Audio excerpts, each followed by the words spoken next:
Hello everyone. Marcy here with Creators Call. It's really nice to be back in the studio with you guys again today. I know that I haven't missed a week with my uploading, but I was so busy last week. That video luckily was pre-recorded, otherwise I wouldn't have had time to do one. My husband was keeping me busy with all kinds of things that pertain to his life, and so by the end of the week I was feeling a little grouchy because I hadn't gotten anything done that was on my list. And subsequently, I was missing hanging out with you guys here on camera.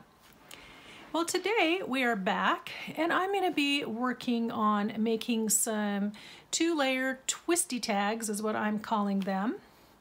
It's part of a challenge that was issued to me, and so I'm going to be responding to it and then tagging somebody else at the end. All right. First, I wanted to show you the one little thing that I was able to actually get done last week. Was I had our monthly craft night, and I usually pick things that are easy so I don't have to think too hard while I'm there chatting with people and trying to be in charge. So I was doing some collage.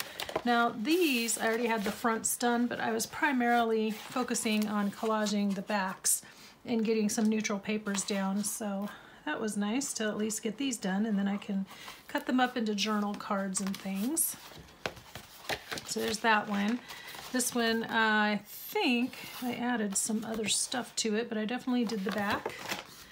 This one is just a piece from a paper pad. It was a graphic 45 pad, and on the inside are instructions and templates, so I just covered it with blank writing space. I can decorate the front later. And then these three I actually collaged, and I put down neutral papers on the back. So it's nice to have some of those things done and a bunch of my scraps used up. So let me show you what we will be working on today. I'm calling it a 2-layer twisty tag, like a 2-layer cake, because it goes like this. Inside it's got hidden journaling space behind the main tag. There are 2 tags, and it just twists with a little brad. This idea came from Julie over at Camellia Crafts Designs, and I really like the idea, so I thought I would make it. Now, go ahead and get yourselves ready if you're wanting to craft along with me, or if you just want to be cozy and comfy and sit for a minute, that's fine too. Grab your drink and your comfy chair, and then we'll get started here in just a minute.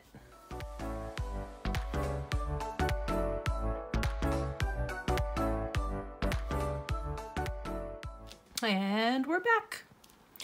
So like I said, this is a challenge. The name of the challenge is #TagYourIt. It's sponsored by Carrie at the Paper Monkey. She's a smaller channel. She's been growing, and she was one of the participants in the swap, the Secret Santa swap that I participated in earlier this summer. I'm not sure how big her channel is now. Carrie, how many subbies do you have? Because I think she was getting close to 1,000, but I'm not sure. So anyway, she came up with this idea of let's just make a tag and then tag somebody else, and it doesn't have to be fancy or complicated, and she'd love for it to go viral and go through the entire junk journal community, so I'm happy to help out with that. Now, the person that challenged me was not Carrie, but it was Carol over at A Crinkled Path, and she was also the person that I was giving to in the swap over the summer, as well as the creator and initiator of that swap. So lots of little connections here, but Carol tagged me, and I kind of had to wait until I was done with the garden journals and then last week's haul video before I could actually respond to the challenge. So I want to thank both Carol and Carrie for including me in this tag challenge. So like I said, the idea for this came from Julie at Camellia Crafts Designs, and I will link her video down below in the description box.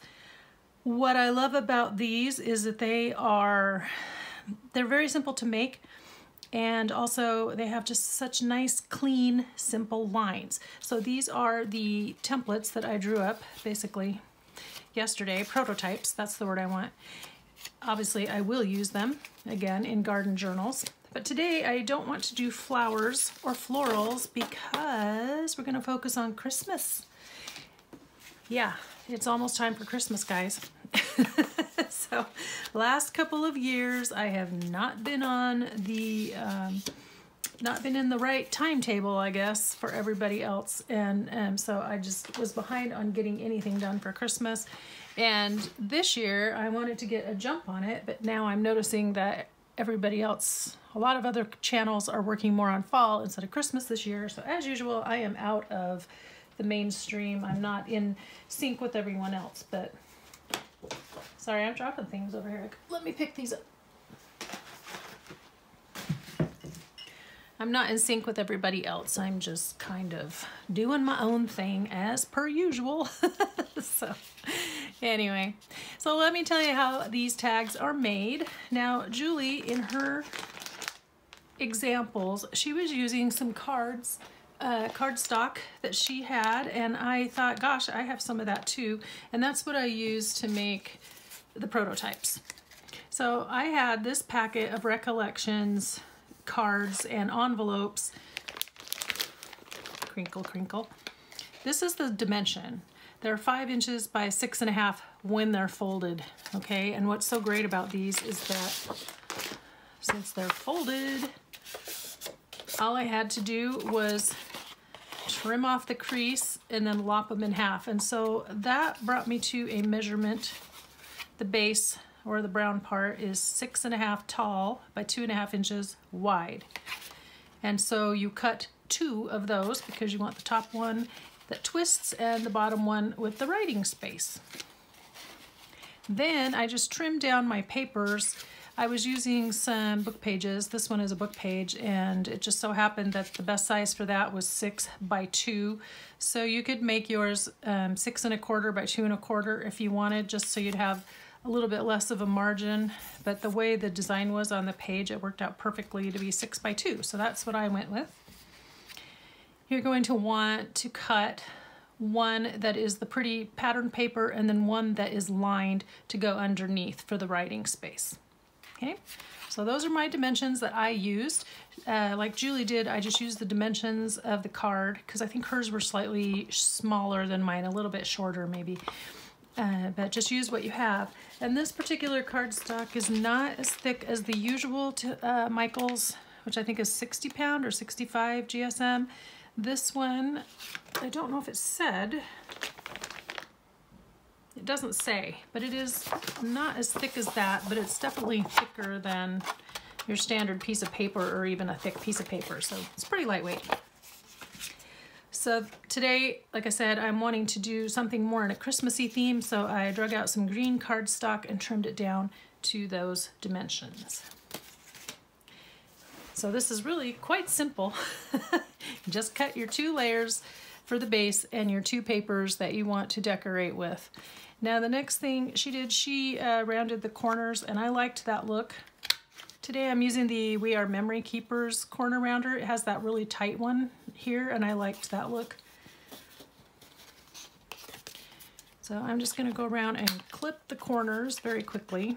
My tags are both gonna be the same because I have a couple of Christmas journals, like I said, that I'm working on, and I think the scrapbook paper that I have will work very nicely for both of those. Now this is just a scrap I found at the thrift store at some point, so I'm going to put that together, and I think you can see who the maker is if you happen to look for it. I seriously doubt this is around anymore because it's from 2003, but I like the muted colors.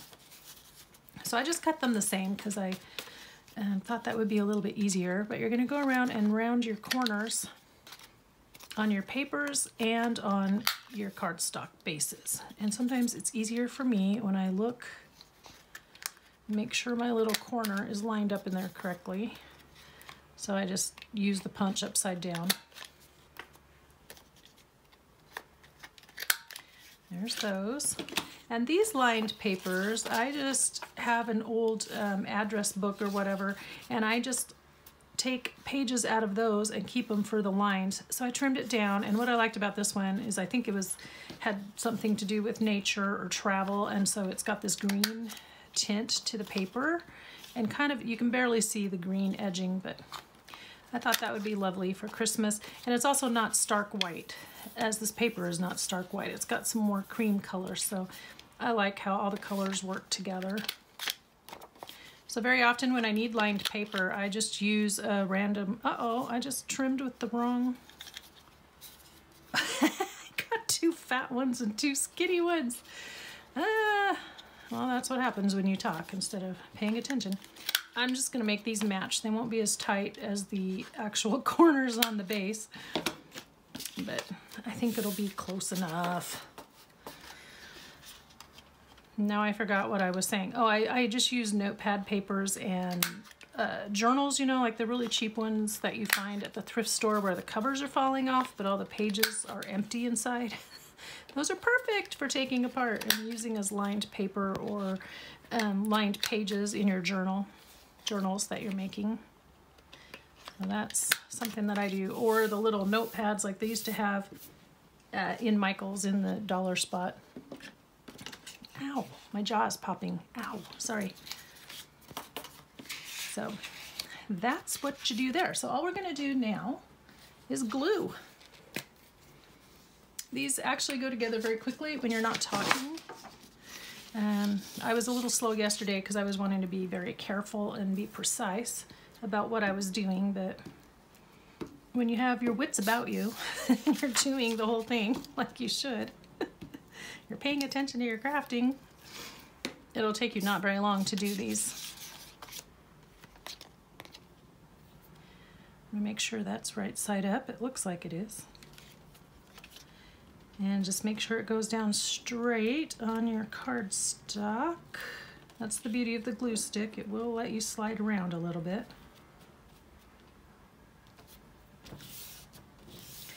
Yeah, so it was just a super busy week last week.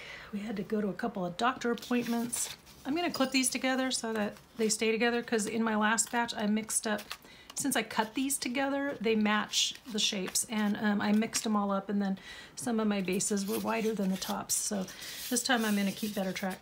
Anyway, so yeah, Tom had a couple of doctor appointments that I had to go to and he's gonna end up with a shoulder surgery in November, so I definitely am going to need to be ahead on my filming because I'm gonna have to be playing nursey poo to my husband, who is not going to be able to do anything for several weeks. Except watch football, I guess. I don't know. I think he might be looking forward to that, but he'll be off work for about 10 days or so. I need my scraper. Yeah, so we're trying to plan it so there's a weekend in there so he misses fewer days of work. But it is, of course, his right shoulder, and he's right-handed, so there you go. I'm gonna scoot that up there and then work on these. And what else did we do? Okay, so our church last Monday, a week ago Monday from when you're seeing this, on September 11th. Last year, one of our men at church really wanted to find a way to honor first responders, and so our church hosted a big lunch. And so this year we did our second annual first responders lunch for the local first responders, and we had it at the police department, and then everybody could come, fire and police, paramedics, whoever, and there's a contact there, so she was responsible for kind of getting the word out into the first responder community. But unfortunately, the gentleman whose brainchild this was had a heart attack a week before the event. And while he wasn't working on it solely, he did have all the information pretty much in his head.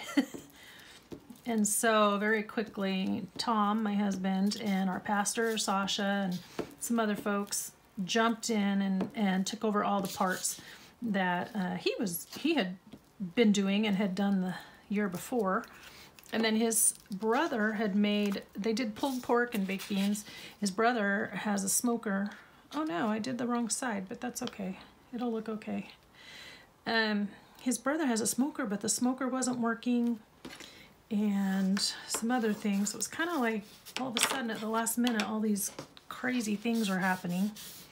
But everybody pulled together, and my part in that was I said, well, I can do better than canned baked beans. So I spent all day a week ago Sunday making 14 batches of baked beans by hand. It's a really good recipe. It was worth it, but I was tired, and then I wound up, I wasn't gonna go help on Monday, but I wound up having to go help. And so that was pretty much my Monday. And then Tuesday we had appointments, Wednesday, Thursday. Friday I had to go get groceries because we needed them. And then I had my craft night.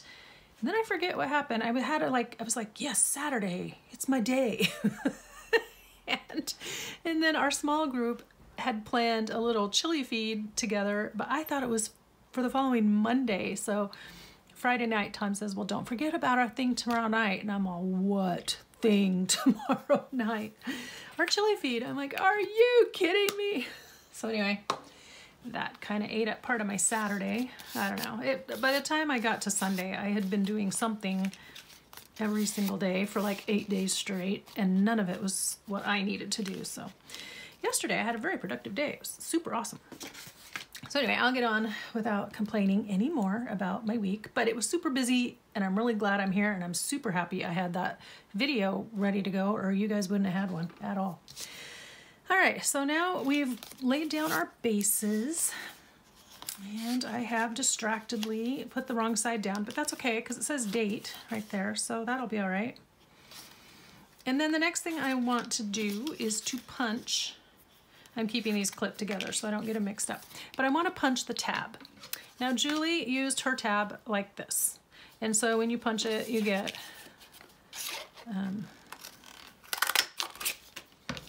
this shape, and then you fold it in half, and she just put it over, which is fine. But I really like the look of these that look more like a file folder. And so I'm going to use this tab punch. Here's the shape. And this is, who made this? We Are Memory Keepers. I've shown you how to use this before. And typically I like to fold my tabs in half, like this one does. But since we're going to punch a brad in there, it gets really thick trying to punch through 3 layers of this cardstock and the paper and all that. So I'm just doing a one-dimensional tab, and I think it worked fine. As you can see, you saw my examples.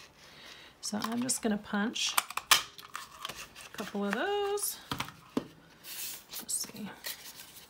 I should probably just cut this with scissors. That will help this be a little bit easier when I slide it into the punch.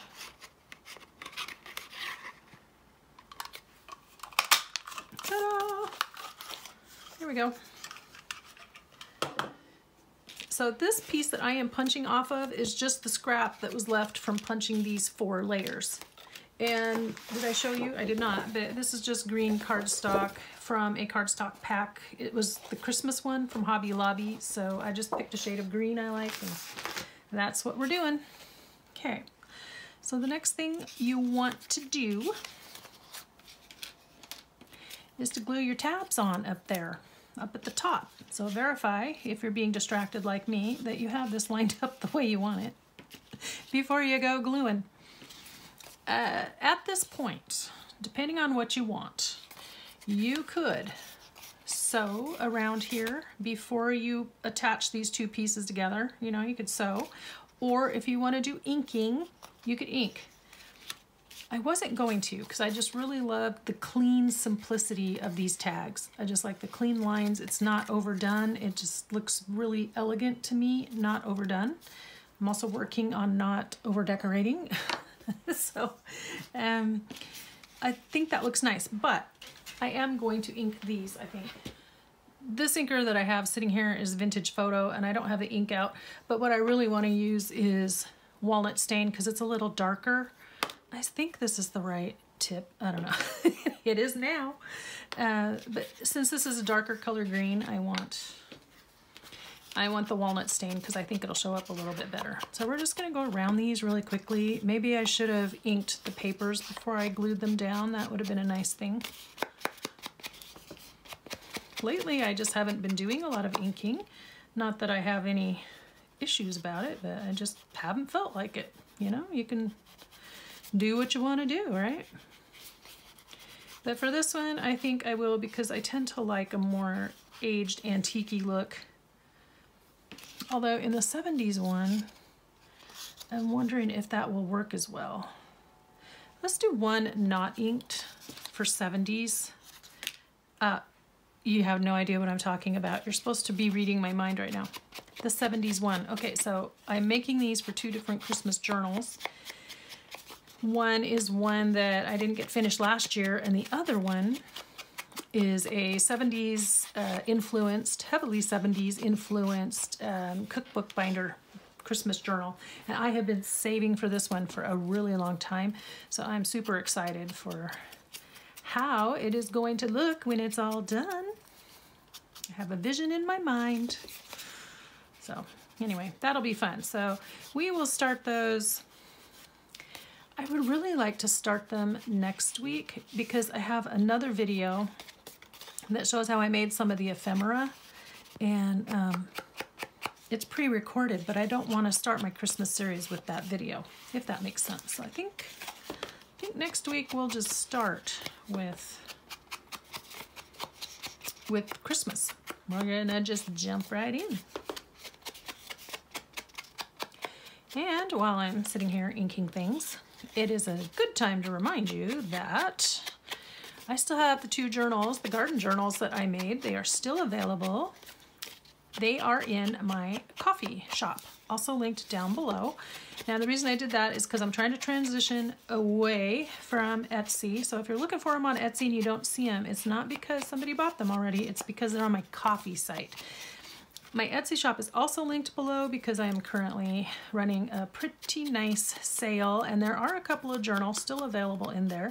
And just trying to get all of that stuff moved out and clear the inventory, and then be listing exclusively on coffee. The reason I did that is because coffee allows me to do some things that Etsy doesn't, such as provide custom services for you, upload videos, exclusive content. So it's very similar to a Patreon account. And then the exclusive content and exclusive items, you do need to be a member, a supporter is really what you want to say, to be able to access those. But I also have some free things that everybody can access, like my copy that I include in my journals, the journal from the letter from the journal maker. I have that in there, and that's free for everybody. There will be a few little digital things that I'm moving over from Etsy, but they'll be free to everybody. And so that kind of thing, but I don't want it to be a clone of the Etsy shop. I want it to be different. So I'm trying to get rid of the Etsy stuff on Etsy. Also, if you want music, I have tons of vintage music and 70s inspired music and, 1930s to 1980s kind of music. I have music page packs. I have sets of music books that you can take apart. Music. So that is all on my Etsy shop. Right now it is 30% off if you spend $25 or more. And sadly, that does apply to the journals. It only makes me sad, but it's a good bargain for you. So I would totally take advantage of that if I were you. I also have taken a hit on the shipping. I'm not offering free shipping or I'd make $0, but I have cut it in half. So I'm paying half, you'll be paying half. And so with the sale, you get a really good price, really good discount on anything really that you buy in the shop. So yeah, I'd love it if you'd help me out. Jump over to Etsy, help clear out that shop. But also, if you're looking for one of the garden journals, jump over to Coffee and check out what I have over there. So it's just a little bit different. They also don't nail you with fees and the hoops that you have to jump through and all of the weird things that Etsy has been doing since 2018 to make life a little more complicated as a seller. And sadly, 2018 is about when I started on Etsy, so I didn't know. I didn't have anything to compare it to. So, okay, so now we've got this one inked. So if you want to do inking, sewing, do it before this next step, which is to attach our tabs. Excuse me. I feel like I'm talking really fast, but I have a lot to say and I just don't want to waste time today. Yeah, it's really chilly out today, which is nice. I've got my windows open, but I thought I was going to end up wearing a sweatshirt this morning to do this video, but it's not that cold. It was when I first got up, but not now. All right, so let's do that together. You guys still go together. But yeah, it's just really lovely, turning into the cooler weather. But yesterday I went out to hose off the house because I have a guy coming to clean our outside windows on Thursday. And he's actually a young man who works at our church. He's the music director, music leader, I guess, worship leader. But his real job, his day job, is cleaning windows. And so I hired him last year too, because every year they just get so dusty. So by the end of the summer, I'm usually cleaning windows. But he does insides, outsides, screens, and tracks, which is what I do, but he's way faster at it. So I'm gonna have him come on Thursday. Well, on Thursday, the weather is expected to be extremely chilly. The high is something like 66, and with a chance of rain. Like really, it's like when you take your car to the car wash and then it rains the next day. So I'm hoping that the weatherman is wrong. Now what I'm doing here is I'm going to make a mark and just line this up so that it will punch through both layers here and through the tab. Okay, so that's why I made this only one thickness, because if I'd made it so it folded over, I would have had 3 layers of cardstock plus the behind one plus 2 layers of paper, and that would have been a lot to punch through. So that one little change in making this a single layer tab, I think is going to be very nice. Well, it was the last time I punched them, so basically what I'm doing is using my mat to kind of center up where I want to make the dot.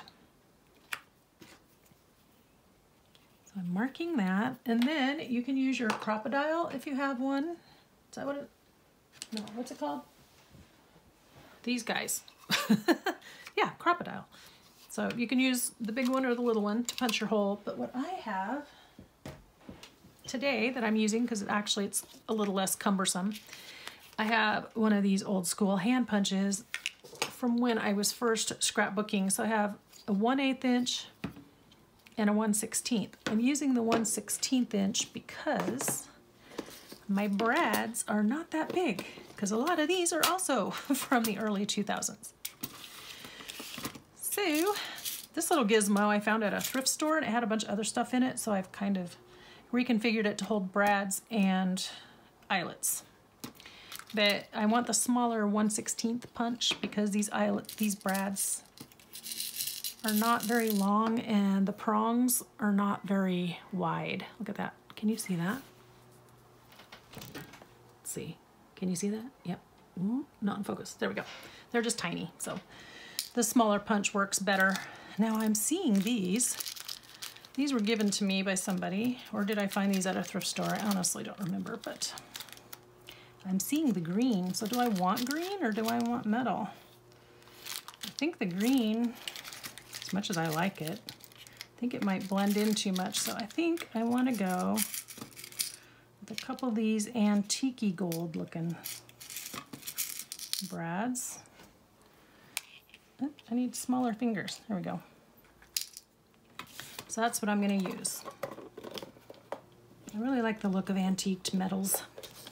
I'm sure I'm not alone. Okay, so I'm going to put the 1/8 punch away, and then we're just going to punch through here.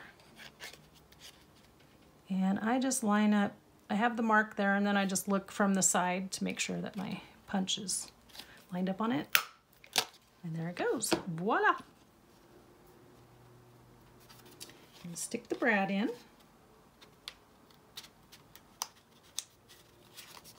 I could take off my paper clip. Yay!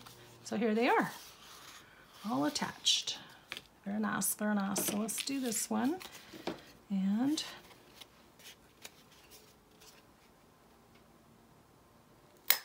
there we go.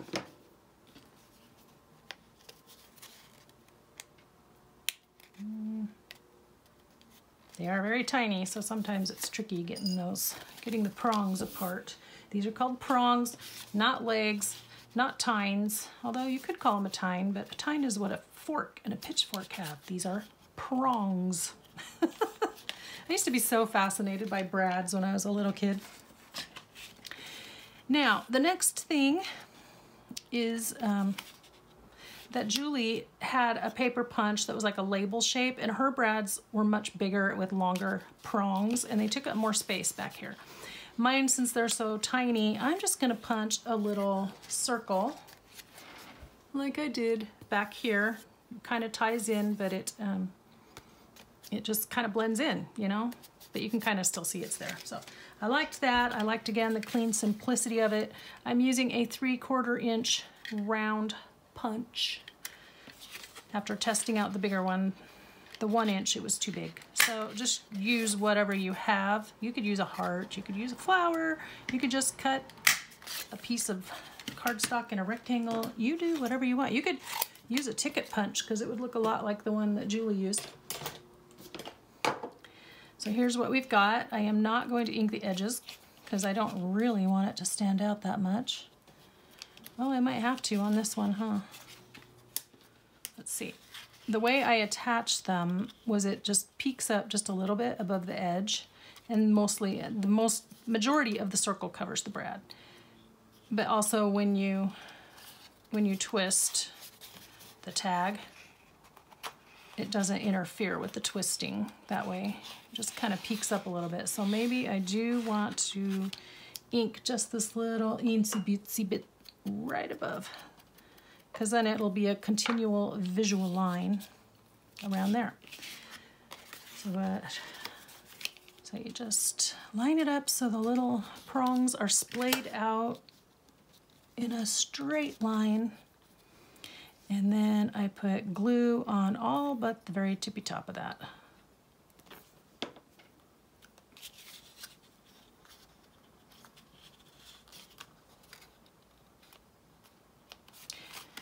Here we go. And then we will do this one.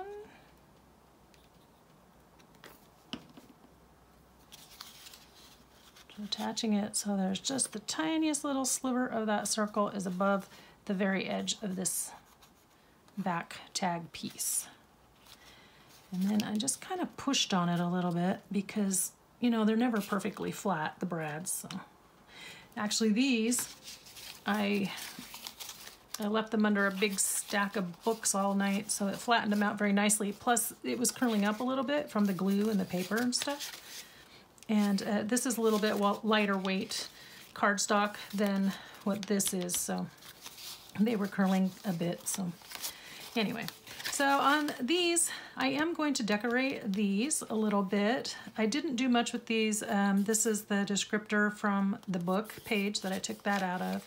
I just left this. This was all on the background.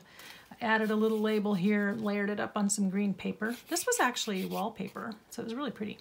And then same thing, this is the other half and the back side of this book page. So as you can see, it wasn't very big. So I stayed simple with those, but on these, I had an idea of what I wanted to do. Let's see, let's put the glue back in the pin for a sec. Let's put the glue back in the pin. No, let's put the pin back in the glue for a second. These are the flowers I got in my box from Grabby, and I thought I might use them, but the paper that I have chosen I don't think is going to be enough of a contrast. And these are so delicate. They're so delicate that I don't want to try to go over them with ink because I think I would just ruin them. Yeah, that's not enough. But never fear, my friends, because, sorry, I've been playing with my Big Shot, and that was another thing I did get done. I had this huge pile of scraps that I had been waiting and waiting and waiting. I'm trying to find out which way is up because this is textured. Waiting and waiting to just turn into things. And I'd done quite a few of these flowers before, but I was able to finally get that whole big pile of scraps turned into doilies and these little cutouts. Now this is the downside. They all stick together. I don't know if I have another one that shade, so I might want to go with black. And, oh, I'm making a big mess. Gently, gently. This one's pearly, but I think it's going to have the same problem as the other ones. It doesn't stick out enough. Good gravy. Now I'm going to spend like an hour putting these all back together, you know. Putting them back in there so they don't get all tangled. But I want another one this color or black. I just had a black one. What did I do with it? Have that one. Are these the same? Oh, this one's green. Will that work? Such a dark green that it could be black. Will that work?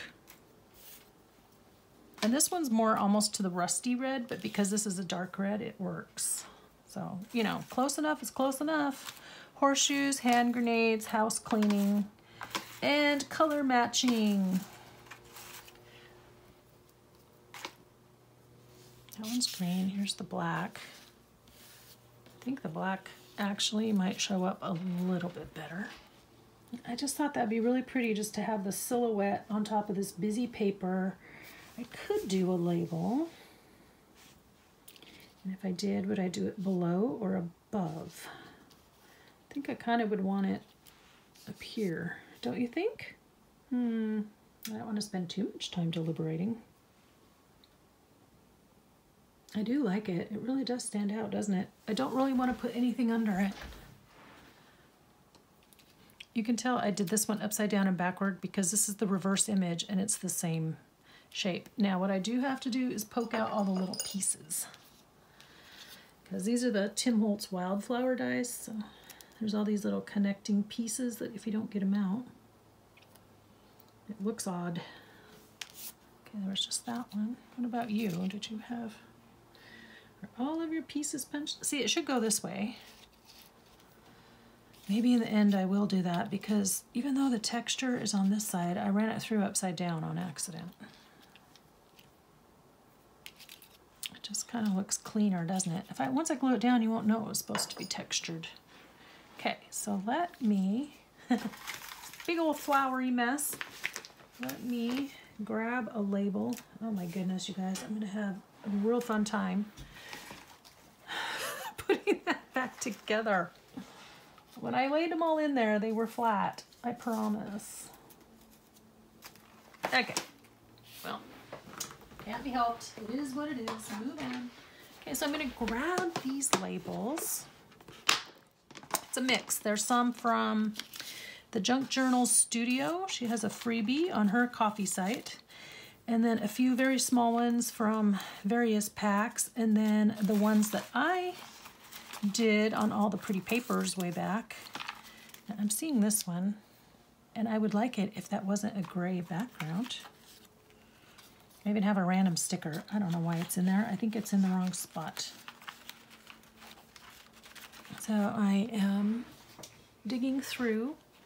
Try to keep my head out of the camera. Hey, I don't know if you guys noticed. You probably didn't. But I am not on my same craft mat. And that is because one of the other many busy things we've been doing lately. My husband's company is closing their Spokane office. So last weekend, right before we had to do the first responders lunch and everything, he drove up to Spokane. I was supposed to go, but we had a last minute change. So I didn't go, and we had a friend of ours go instead. And I got a free sit-stand desk, and then we got some shelving for our daughter's place because they have a big shop. And they need shelves. She wanted like pantry and food storage. And so we drove up there and got all this free furniture, which cost us the cost of an Airbnb. Ooh, I like that one better. And let's see, the Airbnb and the gas and the food.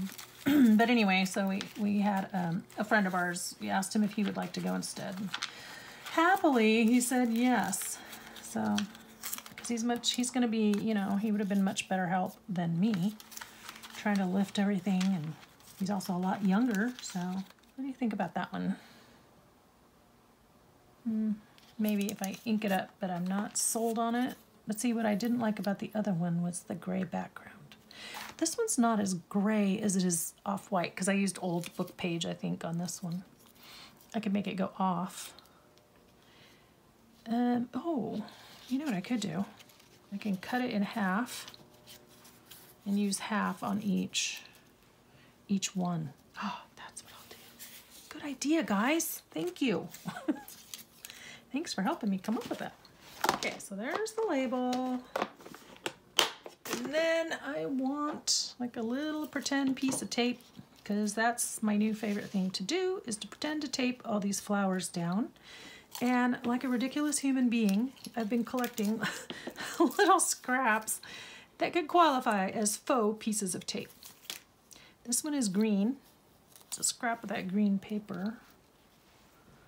Again, not enough contrast. So I've been keeping them in this jar, which it's supposed to be for rinsing out things, but then I was using it for my stand to hold my timer, and now it's holding all of these, but what I really need is a tin. So when I run across one, I'll take these out of here and use a tin. Okay, these are little scrap pieces of masking tape. I won't use it that big, I'm just testing the color. They came off of something, and they're not actually that old. These are, but masking tape dries out, so it looks older than it is. I think I'm gonna use that one. So yeah, I need like a little tin to keep all these scrippy scraps in, because I am silly. Let's see, I'm gonna tear down both sides. I could tear, or I could use my decal edge scissors, either one. Do I even have those out right now? I guess I do. I'm gonna just make it really thin. And tear in half. I'm gonna hold our breath, and we're gonna pray that no big winds come along. And we're gonna cut this in half.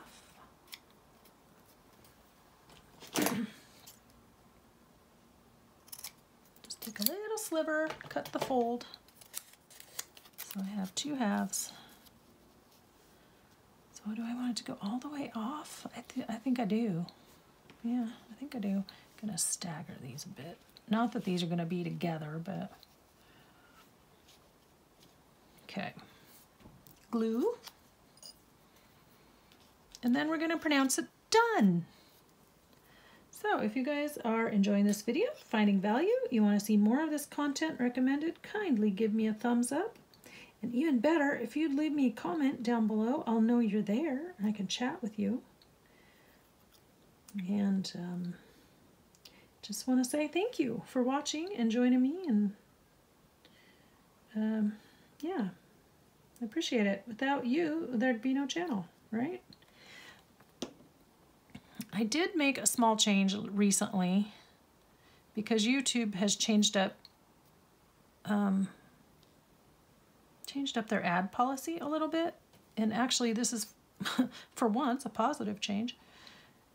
So in the very beginning, I put ads on my videos, and I don't like it. I don't like how they interrupt. I don't like how sometimes it's a 45-minute ad. So I took them all off so that you all could have a much better viewing experience.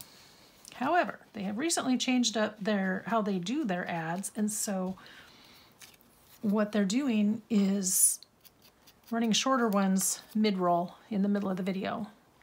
I'm not sure still if I have my settings right, because I was testing out watching my channel, and some of mine are still a little bit long, like on the 2-minute side, but they're not 30-minute ads or anything. So I added ads back in to my really popular videos, which already have, you know, quite a number of views, and so I know people are going to watch them. And then I will probably add the short non-skippable, but that means they're only like 15 seconds. And as I was watching Julie's channel, I found I didn't mind that so much, because a couple of 15-second ads is still only 30 seconds of my time. So I found that that was actually very enjoyable.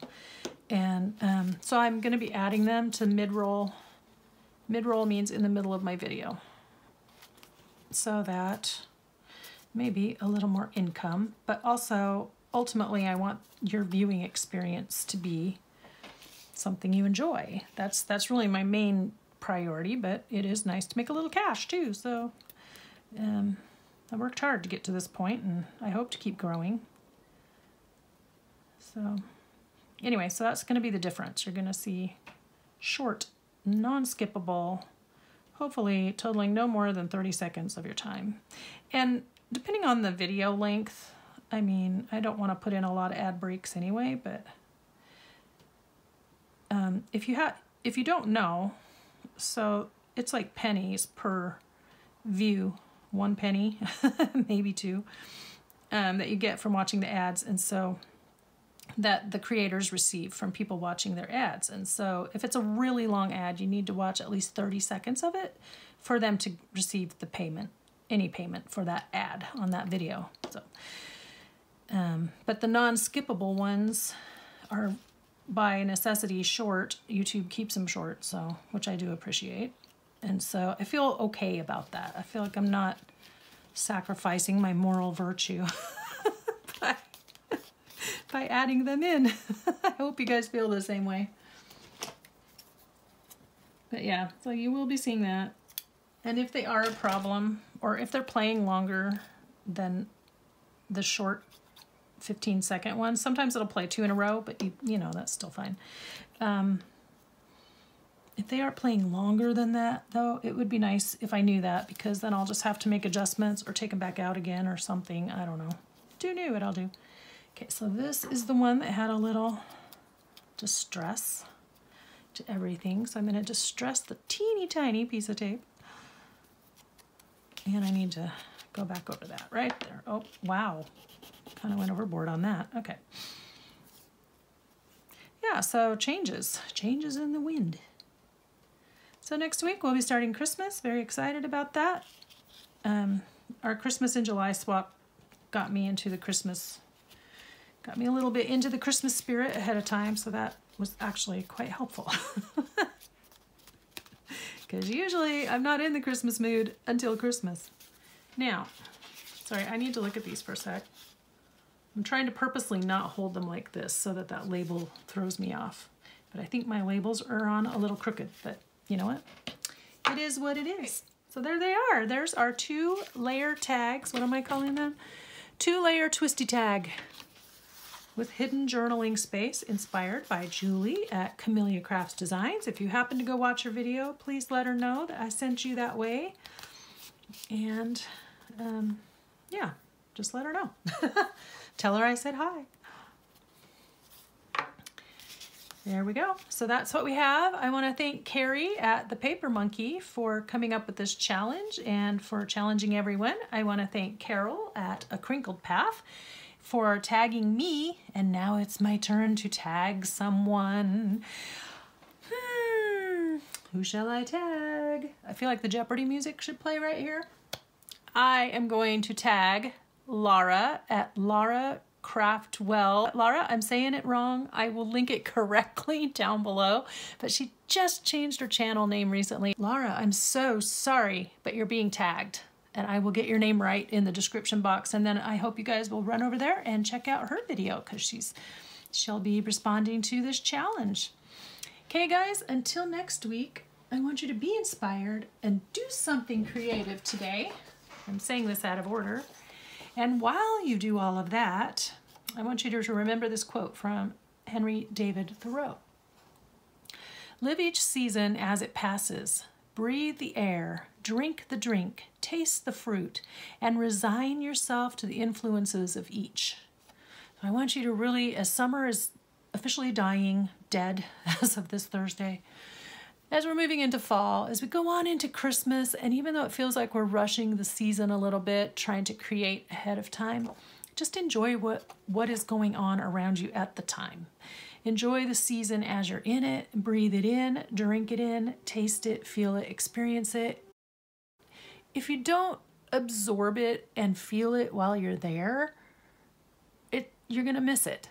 And it won't stick with you. And the things that you do want to remember later or have joy about when you recall them won't come to mind as quickly because you haven't immersed yourself. I always feel very importantly in immersing myself in the experience I'm in, which is why when I go on vacation, I don't want to be bothered with other things. I want to really enjoy myself. So I don't do a lot beyond be on vacation with my family and what we're doing, or you know, when I'm not in the craft studio, I'm doing other things around my house or with other people, and I try to be fully present in those activities. So live each season as it passes and really get absorbed in that. Let me know what you think about these tags, and I hope you guys try it. I think they turned out really pretty. Bye-bye now.